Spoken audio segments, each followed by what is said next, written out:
সুপ্রিয় দর্শকবৃন্দ, আসসালামু আলাইকুম রহমতুল্লাহি ওয়া বারাকাতুহু। তৃতীয় শুভেচ্ছা নেবেন, আশা করি সকলেই ভালো আছেন। ইনকলাব মঞ্চের মুখপাত্র শরীফ ওসমান হাদির হত্যাকাণ্ডের মূল আসামি তারা যে ভারতে আটক হয়েছেন, ইতিমধ্যেই তাদের ছবি সেখানকার নিরাপত্তা বাহিনী প্রকাশ করেছে এবং এটি প্রকাশিত হয়েছে যে তারা কিভাবে সেখানে অবস্থান করছিলেন এবং কিভাবে গ্রেপ্তার হলেন। এ নিয়ে দৈনিক যুগান্তর পত্রিকায় আরও একটি প্রতিবেদন প্রকাশিত হয়েছে। চলুন দেখি আমরা সেই প্রতিবেদনটির বিস্তারিত কি লিখেছে।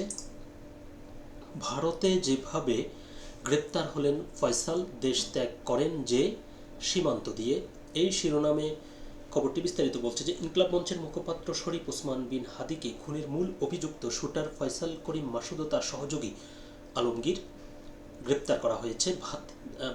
ভারতের পশ্চিমবঙ্গে তারা গ্রেপ্তার হয়েছেন। রোববার 8 মার্চ পশ্চিমবঙ্গ পুলিশের স্পেশাল টাস্ক ফোর্স এসটিএফ এক বিবৃতিতে এই তথ্য জানিয়েছে। এতে বলা হয়েছে, গোপন সূত্রে এসটিএফ খবর পায় বাংলাদেশে চাঁদাবাজি ও খুন সহ একাধিক গুরুতর অপরাধ করার পর দুইজন বাংলাদেশি নাগরিক দেশ থেকে পালিয়ে অবৈধভাবে ভারতে প্রবেশ করেছে।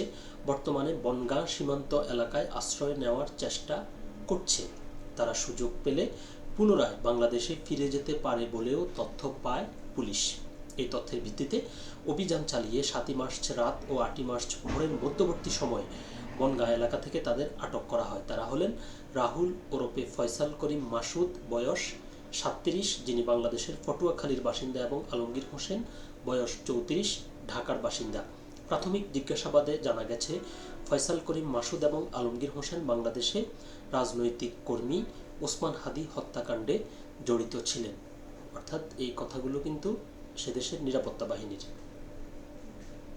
হত্যাকাণ্ডের পর তারা পালিয়ে যান এবং মেঘালয় সীমান্ত দিয়ে অবৈধভাবে ভারতে প্রবেশ করেন। পরে ভারতের বিভিন্ন স্থান ঘুরে পশ্চিমবঙ্গের বনগাঁ এলাকায় আসেন এবং সেখান থেকে আবার বাংলাদেশে ফিরে যাওয়ার পরিকল্পনা করছিলেন।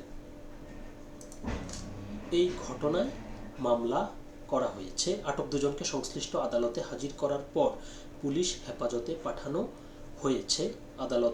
আদালত আটক দুই আসামির 14 দিনের রিমান্ড মঞ্জুর করেছেন বলে জানা গেছে। গত 14 ডিসেম্বর যুগান্তর অনলাইনের প্রতিবেদনে বলা হয়, ইনকলাব মঞ্চের আহ্বায়ক শরীফ ওসমান হাদিকে রিকশায় চলন্ত অবস্থায় গুলি করে পালিয়ে যাওয়া দুজন ময়মনসিংহ সীমান্ত দিয়ে ভারতে পালিয়ে গেছেন। বিশ্বস্ত সূত্রের বরাত দিয়ে যমুনা টেলিভিশনের ময়মনসিংহের ব্যুরো চিফ হোসাইন শাহিদ রোববার যুগান্তরকে এই তথ্য নিশ্চিত করেছেন।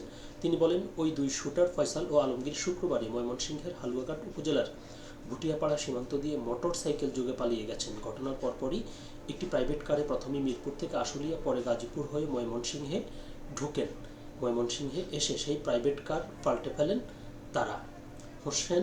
হোসাইন শাহিদ বলেন, তারা অন্য আরেকটি প্রাইভেট কারে উপজেলার ধরাবাজার পেট্রোল পাম্পে পৌঁছান। সেখান থেকে স্থানীয় একজন ব্যক্তি তাদের মোটর সাইকেল যোগে ভুটিয়াপাড়া সীমান্তে নিয়ে যান। স্থানীয় ওই ব্যক্তিকে এখনও আটক করতে পারেনি পুলিশ, তবে সেই সীমান্ত এলাকায় অবস্থান করা অন্য যে দুজন ছিল তাদের আটক করেছে পুলিশ। তাদের কাছ থেকে তথ্য সংগ্রহ করার চেষ্টা করা হচ্ছে।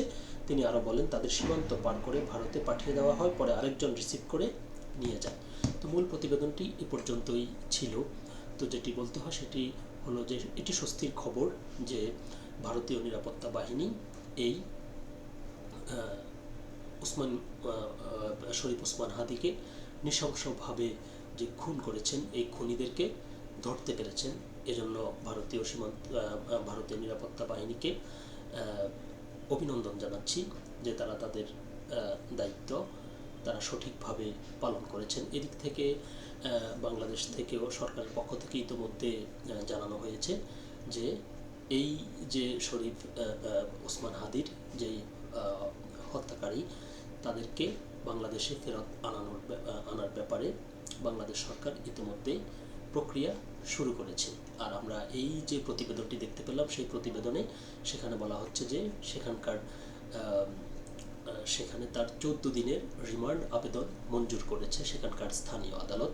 তো দেখা যাক শেষ পর্যন্ত কি হয়। আমরা আশা করব খুব শীঘ্রই, যেহেতু হত্যাকাণ্ডটি বাংলাদেশে ঘটেছে এবং শরীফ ওসমান হাদি বাংলাদেশে খুবই খুবই জনপ্রিয় একজন ব্যক্তি, তার এই হত্যাকাণ্ডের পর বাংলাদেশ একরকম উত্তাল হয়ে ওঠে তার হত্যাকারীদের গ্রেপ্তারের দাবিতে, এবং বাংলাদেশের আইন শৃঙ্খলা রক্ষাকারী বাহিনী সে পালিয়ে যাওয়ার পর অনেক চেষ্টা করেছে, এবং এটি নিয়ে অনেক প্রশ্নও আছে যে আইন শৃঙ্খলা রক্ষাকারী বাহিনী তাদের দায়িত্ব তারা সঠিকভাবে পালন করেছে কিনা।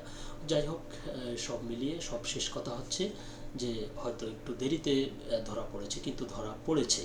এখন আইন অনুযায়ী তার অপরাধ প্রমাণ সাপেক্ষে তার শাস্তি নিশ্চিত করাটাই হবে সবচাইতে খুশির কথা। তো সকলে ভালো থাকবেন, সুস্থ থাকবেন। আল্লাহ হাফেজ।